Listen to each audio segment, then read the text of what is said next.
ഇസ്രായേലിൽ വ്യാപകമായി ബങ്കറിനെ ലക്ഷ്യം വെച്ചാണ് ഇറാൻ ഇപ്പോൾ ആക്രമണം നടത്തുന്നത് എന്ന രീതിയിലുള്ള റിപ്പോർട്ട് ഇപ്പോൾ പുറത്തു വരികയാണ്.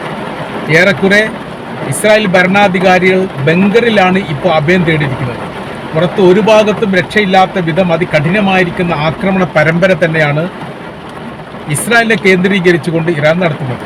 ഏറെക്കുറെ 10-ലധികം നഗരങ്ങളെയും തകർത്തിരിക്കുന്ന രീതിയിലുള്ള നിരന്തര ആക്രമണ പരമ്പരകൾ ഇപ്പോൾ ആ മേഖല കേന്ദ്രീകരിച്ചുകൊണ്ട് നടന്നിരിക്കുകയാണ്. ഹൈപ്പർസോണിക് മിസൈലിൻ്റെ വലിയ രീതിയിലുള്ള ആക്രമണം പ്രതിരോധിക്കാൻ സാധിക്കാത്ത വിധം അയൺ ഡോം അപ്പാടെ തകർന്നിരിക്കുന്നു എന്നുള്ളതും ഇപ്പോൾ ഏറെക്കുറെ ഇസ്രായേലിൻ്റെ ആകാശം പൂർണ്ണമായ രീതിയിൽ നിയന്ത്രിക്കാൻ തങ്ങൾക്ക് സാധിക്കുന്നുണ്ട് എന്ന് ഇറാൻ അവകാശപ്പെടുകയും ചെയ്തു. ഏതാനും ദിവസം മുമ്പാണ് ഇസ്രായേൽ പ്രധാനമന്ത്രി ബെഞ്ചമിൻ നെതന്യാഹുവിൻ്റെ ഓഫീസ് സമുച്ചയത്തിലേക്ക് മിസൈൽ പായിച്ചത്. മിസൈൽ ബിൽഡിംഗ് അപ്പാടെ തകർന്നിട്ടുണ്ടെങ്കിലും ആ സമയത്ത് ഇസ്രായേലിൻ്റെ പ്രധാനമന്ത്രി അവിടെ ഇല്ലാത്തത് കൊണ്ട് മാത്രമാണ് അദ്ദേഹം രക്ഷപ്പെട്ടത്. ഇപ്പോൾ പുറത്തിറങ്ങാൻ പറ്റാത്ത വിധം ശക്തമായിരിക്കുന്ന ബങ്കറിൽ അഭയം തേടിയിരിക്കുകയാണ് ഇസ്രായേലിൻ്റെ ക്യാബിനറ്റ് മന്ത്രിമാരും സൈനിക മേധാവികളും ബന്ധപ്പെട്ട ഉദ്യോഗസ്ഥരും എന്ന റിപ്പോർട്ട് പുറത്തു വരുന്നു. 30% മേഖലയിലും ബങ്കറുകൾ ഇല്ല എന്നുള്ളത് ഇതിനോടനുബന്ധിച്ച് തന്നെ പുറത്തു വന്നിരിക്കുന്ന റിപ്പോർട്ടാണ്. 18% മുസ്ലിങ്ങളാണ് ഇസ്രായേലുള്ളത്. അവർ താമസിക്കുന്ന മേഖലയിൽ ഏറെക്കുറെ ബങ്കറുകൾ ഇല്ലാത്ത മേഖലയാണ്. ഈ ബങ്കർ ഒഴിച്ച് ബങ്കറുകൾ ഉള്ള മേഖല ലക്ഷ്യം വെച്ചുകൊണ്ട് ഇറാൻ ആക്രമിക്കുന്നു എന്നുള്ളതും ഇറാൻ്റെ ആക്രമണം വളരെ കൃത്യതയോടുകൂടിയാണ് എന്നതും ഇതിനോടനുബന്ധിച്ച് തന്നെ പുറത്തു വരികയും അത് ഇസ്രായേലിനെ സംബന്ധിച്ചിടത്തോളം അവർക്ക് വലിയ രീതിയിലുള്ള സംശയം ഉളവാക്കുന്നു. അഥവാ ഇതിൻ്റെ പിന്നിൽ ഇറാൻ മാത്രമല്ല, ഏതെങ്കിലും സാറ്റലൈറ്റ് നിയന്ത്രണമുള്ള രാഷ്ട്രം വലിയ രീതിയിലുള്ള സഹായം ഇറാന് ചെയ്തു കൊടുക്കുന്നുണ്ട് എന്നുള്ളതാണ്. അഥവാ റഷ്യയുടെ സഹായം വളരെ കൃത്യതയോടുകൂടി ഇറാന് കിട്ടുന്നുണ്ട്. അതുകൊണ്ടാണ് ലക്ഷ്യം കണ്ടുകൊണ്ട് ആക്രമിക്കാൻ വേണ്ടിയിട്ട് ഇറാന് സാധിക്കുന്നത്. ഇറാൻ്റെ ഒരു മിസൈൽ പോലും പായായി പോയിട്ടില്ല. ഏതെങ്കിലും തരത്തിൽ പ്രതിരോധിക്കാൻ സാധിക്കുകയാണെങ്കിൽ അത് മാത്രമേ തകർക്കപ്പെട്ടിട്ടുള്ളൂ. ഏതെങ്കിലും ജനവാസ കേന്ദ്രം ലക്ഷ്യം വെച്ചിട്ടല്ല. താമസിക്കുന്ന ഇടങ്ങൾ ബങ്കറാണെങ്കിൽ ആ ബങ്കറിൽ ലക്ഷ്യം വെച്ചുകൊണ്ടും സർക്കാർ തലത്തിലുള്ള മേഖല ലക്ഷ്യം വെച്ചുകൊണ്ടും സൈനിക മേധാവിത്വമോ അതല്ലെങ്കിൽ അവരുടെ ആണവായുധ മേഖലയോ ലക്ഷ്യം വെച്ചുകൊണ്ടൊക്കെയാണ് ഇപ്പോൾ നിരന്തരം അക്രമം വന്നുകൊണ്ടിരിക്കുന്നത്. അക്രമങ്ങൾ ഇങ്ങനെ പെരുമയായിട്ട് പെയ്തുകൊണ്ടേയിരിക്കുകയാണ്. രണ്ട് ഈ സ്ട്രാറ്റജിയാണ് യഥാർത്ഥത്തിൽ ഇസ്രായേലിൻ്റെയും ഇറാൻ്റെയും യുദ്ധവുമായിട്ട് ബന്ധപ്പെട്ടുള്ളത്. ഇസ്രായേലിൻ്റെ യുദ്ധം എന്ന് പറഞ്ഞാൽ കൂട്ടത്തോടുകൂടി ആദ്യത്തെ തരത്തിൽ വലിയ രീതിയിൽ ആക്രമണം നടത്തി വിജയമുണ്ടാക്കി തിരിച്ചു വരിക എന്നുള്ളതാണ് സാധാരണഗതിയിൽ അവർ ഉപയോഗിക്കാറുള്ളത്. ഏറെക്കുറെ ഈ തന്ത്രം തന്നെയാണ് അമേരിക്ക ഉപയോഗിക്കാറുള്ളത്. എന്നാൽ ഇറാനെ സംബന്ധിച്ചിടത്തോളം ഏറ്റവും ശക്തി കുറഞ്ഞ ആയുധങ്ങൾ കൊണ്ടാണ് ആദ്യാദ്യഘട്ടത്തിൽ പരീക്ഷിക്കുക. ആ പരീക്ഷണം തന്നെയാണ് ഇപ്പോൾ നടന്നത്. അപ്പോൾ ഇവരുടെ കൈവശത്തിൽ, ഇറാൻ്റെ കൈവശത്തിൽ മിസൈലുകളോ സംവിധാനങ്ങളോ ഇല്ല, പരമാവധി തകർക്കപ്പെട്ടിട്ടുണ്ട്, അവർക്ക് ഇനി ആക്രമിക്കാൻ സാധിക്കില്ല എന്ന് നിരന്തരം ഇങ്ങനെ പറഞ്ഞുകൊണ്ടേയിരിക്കും.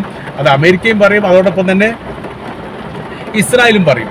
പക്ഷേ യഥാർത്ഥത്തിൽ എന്താ, അവർ ഡിവൈഡ് ചെയ്തുകൊണ്ട് അവർ ആക്രമിക്കുകയാണ്, അല്ലെങ്കിൽ യുദ്ധം ചെയ്യുന്നത് ഡിവൈഡ് ചെയ്തുകൊണ്ടാണ് എന്നുള്ളത് ഇപ്പോൾ തെളിഞ്ഞിരിക്കുകയാണ്. അഥവാ അവരെ സംബന്ധിച്ചിടത്തോളം ഒരു വ്യക്തിയിൽ അധിഷ്ഠിതമായിരിക്കുന്ന ഒരു യുദ്ധ രീതിയല്ല ഇപ്പോൾ നിലവിലെ സാഹചര്യത്തിൽ ഇറാൻ പ്രയോഗിക്കുന്നത് എന്ന് പറഞ്ഞാൽ അവരുടെ ആയുധങ്ങളും അവരുടെ യുദ്ധ സംവിധാനങ്ങളും സൈനികരും എല്ലാം ഡിവൈഡ് ചെയ്യപ്പെട്ടിരിക്കുന്നു. ഒരു നേതാവിൻ്റെ കീഴിലല്ലാതെ വ്യത്യസ്തമായിരിക്കുന്ന ആളുകളുടെ നേതൃത്വത്തിൽ വ്യത്യസ്തമായിരിക്കുന്ന ആയുധങ്ങളും സംവിധാനങ്ങളും അവർക്ക് നൽകിയിരിക്കുന്നു എന്നുള്ളതാണ്. ഒരു ഏരിയയിൽ നടക്കുന്ന ഒരു വിഷയത്തിൽ മറ്റൊരു ഏരിയയിലുള്ള സൈനികർ ഇടപെടേണ്ട കാര്യമില്ല. അവർക്ക് നേരെ വരികയാണെങ്കിൽ മാത്രമേ ഇടപെടാൻ പാടുള്ളൂ എന്നുള്ളതാണ് അവർക്ക് ലഭിച്ചിരിക്കുന്ന പ്രത്യേകമായിരിക്കുന്ന നിർദ്ദേശം. മാത്രവുമല്ല, യുദ്ധവുമായിട്ട് ബന്ധപ്പെട്ട് പൂർണ്ണമായിരിക്കുന്ന അധികാരം സൈനികരെ ഏൽപ്പിച്ചിരിക്കുന്നു. അതുകൊണ്ട് തന്നെ സുപ്രീം ലീഡറുടെയോ അല്ലെങ്കിൽ ബന്ധപ്പെട്ട ഇറാൻ്റെ പ്രസിഡന്റിൻ്റെയോ അനുവാദം യഥാർത്ഥത്തിൽ സൈനികർക്ക് ആവശ്യമില്ല. ഏത് തരത്തിലാണോ അഭിമുഖീകരിക്കേണ്ടത് ആ തരത്തിൽ അഭിമുഖീകരിച്ചുകൊണ്ട് എന്ത് ചെയ്യണം, അവർക്ക് നേരെ ആക്രമണം നടക്കുക അല്ലെങ്കിൽ തിരിച്ചടി നൽകുക എന്നുള്ളതാണ് യഥാർത്ഥത്തിൽ ഇപ്പോൾ ഇറാൻ ചെയ്തുകൊണ്ടിരിക്കുന്നത്. അതുകൊണ്ട് തന്നെ ഈ ഇസ്രായേലിനെ പ്രതിരോധിക്കുക എന്നുള്ളത് ആ രീതിയിലുള്ള നടപടി കാര്യങ്ങളൊക്കെ ഈ മേഖല കേന്ദ്രീകരിച്ചുകൊണ്ട് നടന്നു വരുന്നു. അഥവാ ഇസ്രായേലിൻ്റെ സൈനികരെയും പിടിക്കപ്പെട്ടിട്ടുണ്ട് എന്നതാണ്. പാരച്യൂട്ടിലിറങ്ങി ആണവായുധവുമായിട്ട് ബന്ധപ്പെട്ട അവരുടെ യുറേനിയം പിടിച്ചെടുക്കാനുള്ള തന്ത്രത്തിൻ്റെ ഭാഗമായിട്ട് 100-ലധികം സൈനികർ പാരച്യൂട്ട് വഴി അവിടെ ഇറങ്ങിയിട്ടുണ്ട് എന്നുള്ളതും അവരെ പിടിക്കപ്പെട്ടിട്ടുണ്ട് എന്ന് ഇറാൻ അവകാശപ്പെടുകയും ചെയ്തിട്ടുണ്ട്. എന്നാൽ എത്രത്തോളം ആളുകൾ പിടിക്കപ്പെട്ടിട്ടുണ്ട്, ഏത് തരത്തിലാണ് എന്നുള്ളതിൻ്റെ വിവരങ്ങളൊന്നും പുറത്തു വന്നിട്ടില്ല. ഫ്രീ ആയി കിടക്കുന്ന ആകാശപാതയുണ്ട്, അഥവാ പ്രതിരോധമൊന്നും ഇല്ലാത്ത, ഇറാൻ്റെ പ്രതിരോധമില്ലാത്ത ആകാശ മേഖല പ്രത്യേകമായി നോട്ട് ചെയ്തുകൊണ്ട് ആ മേഖലയിലൂടെ യുദ്ധവിമാനത്തിലോ ഹെലികോപ്റ്ററിലോ അവർ പാരച്യൂട്ട് വഴി സൈനികരെ താഴെ ഇറക്കിയതാണ് പറയപ്പെടുന്നത്.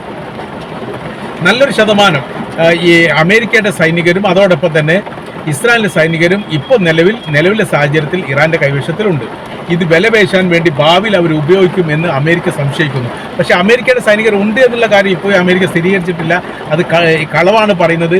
മരണപ്പെട്ടു പോയവരെ കുറിച്ചാണ് അവർ പറയുന്നത് അവരുടെ കൈവശത്തിൽ ഉണ്ട് എന്നുള്ളത്. അപ്പോൾ ഇറാൻ്റെ ഒരു ചോദ്യം അവിടെ വന്നിട്ടുണ്ട്. അങ്ങനെയാണെങ്കിൽ എത്ര അമേരിക്കൻ സൈനികർ ഈ യുദ്ധവുമായിട്ട് ബന്ധപ്പെട്ട് മരണപ്പെട്ടിട്ടുണ്ട് എന്ന് നിങ്ങൾ പറയണം. കണക്ക് പ്രകാരം 9 പേരെങ്ങാനേ ഉള്ളൂ. ആദ്യം 4 പേരായിരുന്നു, പിന്നെ 2 പേര്, അങ്ങനെ ഒറ്റപ്പെട്ട രീതിയിൽ 10നോടനുബന്ധിച്ച് മാത്രമേ അമേരിക്ക ഇത് സമ്മതിച്ചിട്ടുള്ളൂ. അങ്ങനെയാണെങ്കിൽ ഇത്രയും ആളുകൾ 200ഓളം അമേരിക്കൻ സൈനികർ തങ്ങളുടെ കൈവശത്തിൽ ഉണ്ട് എന്ന് ഇറാൻ പറയുന്നു. അമേരിക്കയുടെ പ്രസിഡന്റ് ഡൊണാൾഡ് ട്രംപ് പറയുന്നു മരിച്ചവരെ കുറിച്ചാണ് പറയുന്നതെങ്കിൽ 200 പേര് മരിച്ചിട്ടുണ്ട് എന്ന് നിങ്ങൾ സമ്മതിക്കേണ്ടി വരും. അപ്പോൾ അങ്ങനത്തെ ഒരു പ്രതിസന്ധി ഘട്ടത്തിലൂടെ അമേരിക്കയെ കടന്നു അവർക്ക് കൃത്യമായ രീതിയിൽ മറുപടി പറയാൻ പോലും കഴിയുന്നില്ല എന്നുള്ളതാണ് ഏറ്റവും വലിയ പ്രത്യേകത. ഇപ്പോഴത്തെ നിലവിലെ സാഹചര്യങ്ങൾ നോക്കുന്ന സമയത്ത് നിരന്തരം ഇസ്രായേലിനെ ആക്രമിച്ചു കൊണ്ടേയിരിക്കുന്നു. അതോടൊപ്പം തന്നെ അമേരിക്കയുടെ ബേസ് കേന്ദ്രീകരിച്ചുകൊണ്ട് ഗൾഫ് രാജ്യത്തെ ആക്രമിച്ചുകൊണ്ടിരിക്കുന്നു. ഒരു അമേരിക്കൻ പൗരനും ഗൾഫ് രാജ്യത്ത് പുറത്തിറങ്ങി നടക്കാൻ പറ്റാത്ത വിധം അറേബ്യൻ രാജ്യങ്ങളിലെ ജനങ്ങളും സർക്കാരും ഏറെക്കുറെ ഒരുമിച്ച് നിൽക്കുന്ന ഒരു പ്രത്യേക സാഹചര്യത്തിലേക്ക് കാര്യങ്ങൾ എത്തുന്നു എന്നുള്ളതാണ്. ഇത് ഇത്രയും കാലങ്ങളൊന്നും ഇല്ലാത്ത സംഭവങ്ങളാണ്. സാധാരണഗതിയിൽ ഭരണ സംവിധാനത്തിനോട് താല്പര്യം ജനങ്ങൾക്കില്ലെങ്കിൽ പോലും അവരൊരിക്കലും അത് പ്രകടിപ്പിക്കാറില്ല. കാര്യമെന്ന് പറഞ്ഞാൽ അതിൻ്റെ നിയമപരമായിരിക്കുന്ന കുറേ വിഷയങ്ങളും കാര്യങ്ങളും ഉണ്ട് എന്നതിനാൽ തന്നെ. പക്ഷേ സൗദി അറേബ്യ അടക്കമുള്ള രാജ്യങ്ങൾ എന്ത് ചെയ്തിട്ടുണ്ട്, ജനാധിപത്യ പ്രക്രിയ രീതിയിൽ ജനങ്ങളോട് തങ്ങളുടെ രാജ്യത്തിലെ ഭരണ സംവിധാനവുമായിട്ട് ബന്ധപ്പെട്ട കാര്യത്തെക്കുറിച്ച് അഭിപ്രായം തേടിയിട്ടുണ്ട് ഇതിനു മുൻപ്. അതിനോടനുബന്ധിച്ച് അവർക്ക് അഭിപ്രായം പറഞ്ഞു. അതിൽ പ്രധാനമായിരിക്കുന്ന സൗദി അറേബ്യയിൽ പറയപ്പെട്ട പ്രധാനമായിരിക്കുന്ന അഭിപ്രായം എന്ന് പറയുന്നത് രാജ്യത്ത് നിന്ന് അമേരിക്കയുടെ പൗരന്മാരും അതിൻ്റെ സംവിധാനങ്ങൾ ഒഴിവാക്കണം. അതോടനുബന്ധിച്ച് സൗദി അറേബ്യ ഘട്ടം ഘട്ടമായ രീതിയിൽ അവിടെ നിന്ന് അമേരിക്കയുടെ സൈനിക ബേസും സൈനികരെയും ഒഴിവാക്കിയിട്ടുണ്ട്. പിന്നീട് ഒരു കരാർ വ്യവസ്ഥ പ്രകാരം അവിടെ പ്രത്യേകമായിരിക്കുന്ന അൽഖർജിൽ പ്രവർത്തിക്കുന്ന ഒരു സ്വകാര്യ എയർപോർട്ട്, ഇവരുടെ ഒരു പേഴ്സണൽ എയർപോർട്ട്, അത് ഈ പബ്ലിക് ആയിരിക്കും, ഇൻ്റർനാഷണൽ എയർപോർട്ട് അല്ലാത്ത രീതിയിൽ ഡൊമസ്റ്റിക് മോഡലുള്ള ഒരു എയർപോർട്ടുണ്ട്. ഈ എയർപോർട്ട് വളരെ അത്യാവശ്യ ഘട്ടത്തിൽ വരികയാണെങ്കിൽ വാടകയ്ക്ക് നൽകുന്ന പോലെ അല്ലെങ്കിൽ താൽക്കാലികപരമായിരിക്കുന്ന ആവശ്യത്തിന് അമേരിക്കയ്ക്ക് കൊടുക്കാവുന്ന ഒരു കരാർ വ്യവസ്ഥയുണ്ട്. ആ കരാർ വ്യവസ്ഥ പ്രകാരം ഇപ്പോൾ അമേരിക്കയുടെ സൈനികർ അവിടെ ഉണ്ട് എന്ന് പറയപ്പെടുന്നു. അതേപോലെ തന്നെ അമേരിക്കയുടെ യുദ്ധവിമാനം ഉണ്ട് എന്നും പറയപ്പെടുന്നു. അതുകൊണ്ട് ആ മേഖല ലക്ഷ്യം വെച്ചുകൊണ്ട് ഇറാൻ നിരന്തരം ഇങ്ങനെ ആക്രമണം നടത്തിക്കൊണ്ടേയിരിക്കുന്നു. അവിടെയുള്ള മറ്റൊരു പ്രത്യേകത എന്ന് പറഞ്ഞാൽ ഇവിടെ നിന്നുള്ള വിമാനങ്ങൾ പോകാനും തിരിച്ചു വരാനും അതുമായിട്ട് ബന്ധപ്പെട്ട കാര്യങ്ങളെ കുറിച്ചെല്ലാം വളരെ കൃത്യമായ രീതിയിൽ സൗദി അറേബ്യയുടെ ഗവൺമെൻറ് നിർദ്ദേശം നൽകണം എന്നുള്ളൊരു നിയമമാണ്. അതുകൊണ്ട് തന്നെ ഇവിടെ വരുന്ന വിമാനത്തെക്കുറിച്ചൊക്കെ കൃത്യമായിരിക്കുന്ന വിവരങ്ങൾ സൗദിക്കുണ്ട് എന്നുള്ള കാര്യത്തിൽ സംശയമില്ല. അപ്പോൾ ഈ മേഖല കേന്ദ്രീകരിച്ചുകൊണ്ട് ആക്രമിക്കുകയാണെങ്കിൽ അത് പ്രതിരോധവുമായിട്ട് ബന്ധപ്പെട്ട കാര്യവുമായി ബന്ധപ്പെട്ട് സൗദി അറേബ്യ മുന്നോട്ട് വരികയും ചെയ്യുന്നുണ്ട്. 500-ലധികം തവണയെങ്കിലും ആക്രമണം നടത്തിയിട്ടുണ്ട് അറേബ്യൻ രാജ്യങ്ങൾ മൊത്തത്തിൽ എന്നാണ് പറയുന്നത്. ഡ്രോൺ ആക്രമണവും മിസൈൽ ആക്രമണവും സംയുക്തമായ രീതിയിലുള്ള ആക്രമണങ്ങളൊക്കെ പലതരത്തിലും വന്നിട്ടുണ്ട്. ഇപ്പോഴത്തെ സാഹചര്യ രീതികളെക്കുറിച്ച് നമ്മൾ വിലയിരുത്തുന്ന സമയത്ത് ഇസ്രായേലിനെ സംബന്ധിച്ചിടത്തോളം ഇറാനെ പ്രതിരോധിച്ചുകൊണ്ട് നിർത്തുക, അതല്ലെങ്കിൽ അവിടെ ഭരണമാറ്റവുമായിട്ട് ബന്ധപ്പെട്ട കാര്യത്തെക്കുറിച്ച് ഇപ്പോൾ സംസാരിക്കുന്നു പോലില്ല. ട്രംപ് പറയുന്നില്ല. ഇപ്പോഴത്തെ തെരഞ്ഞെടുക്കപ്പെട്ട പുതിയ ഭരണാധികാരിയെ തങ്ങൾ അംഗീകരിക്കില്ല എന്ന് മാത്രമാണ് പറയുന്നത്. അതിന് മുമ്പത്തെ ഭരണാധികാരി അംഗീകരിക്കുന്നില്ലല്ലോ. അവിടുത്തെ ഗവൺമെൻറ്റിനെ അമേരിക്ക അംഗീകരിക്കുന്നില്ലല്ലോ. അവിടുത്തെ സൈനിക മേധാവികൾ അംഗീകരിക്കുന്നില്ലല്ലോ. അപ്പോൾ അവിടെ ഇവരുടെ അംഗീകാരം കിട്ടുക എന്നുള്ളത് അവരെ സംബന്ധിച്ചിടത്തോളം വലിയ ആവശ്യമുള്ള കാര്യമൊന്നുമല്ല. അവരിപ്പോൾ പുതിയ ഭരണാധികാരിയെ തിരഞ്ഞെടുത്തിട്ടുണ്ട്, പുതിയ സുപ്രീം ലീഡർ തിരഞ്ഞെടുത്തിട്ടുണ്ട് എന്നുള്ളത് മറ്റൊരു വശം. അപ്പോൾ ഇസ്രായേലിനെ സംബന്ധിച്ചിടത്തോളം അവർക്കിപ്പോൾ ഏതെങ്കിലും പ്രസ്താവന ഇറക്കണമെങ്കിലോ അതല്ലെങ്കിൽ ഒരു മന്ത്രിസഭ കൂടണമെങ്കിലോ സാധിക്കാത്ത വിധം വല്ലാത്ത രീതിയിൽ വിഷണ്ണമായിരിക്കുന്ന ഒരു പ്രയാസത്തിലാണ് നിൽക്കുന്നത്. നിരന്തരം ഈ ഇറാൻ്റെ ഈ മിസൈലുകളുടെ പ്രവാഹത്തിൻ്റെ മുൻപിൽ അടിപതറിയിരിക്കുന്നു. രക്ഷ തേടിയിട്ട് ജനങ്ങൾ മുഴുവനും പലായനം ചെയ്യുന്നിടത്തേക്ക് കാര്യങ്ങൾ എത്തിയിരിക്കുന്നു എന്നുകൂടി നമ്മൾക്ക് ഈ വിഷയവുമായിട്ട് ബന്ധപ്പെട്ട് മനസ്സിലാക്കാൻ വേണ്ടിയിട്ട് സാധിക്കുകയാണ്.